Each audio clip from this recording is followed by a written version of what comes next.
As you can imagine, there's a variety of ways to bill because there's no consistent standard in the industry for billing practices.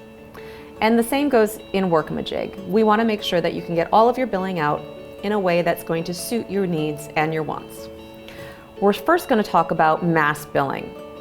If you have a variety of projects that have a designation of their billing method and it's feeding into your Today page for billing, you're going to see what's available underneath the various billing methods. Now, as we look at these billing methods, we're going to look at time and materials, and we're going to look at fixed fee. I have a great deal of time and materials available to bill. When I select that, it's going to show me all of the projects that have time and materials that I need to get billed.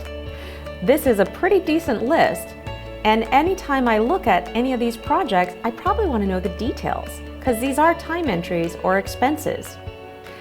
Simply selecting one of those projects will show me what's in there. In this case, it's a variety of time entries. And I can even get into the details of those. I might need to adjust them. I may need to transfer them elsewhere. I might choose to write them off. And if I choose to write something off, we definitely want to let the system know, why did we choose to write that off? That's going to give us great reporting. So we can see, are we just giving some time away as a customer service, as a thank you? Or are we having some issues that we need to address so that we don't encounter having to write things off later? Ultimately, if I've reviewed these projects and I know that they're all ready to bill, it's as easy as a mass selection and generate. That way, I can generate all of these invoices with simply 2 clicks.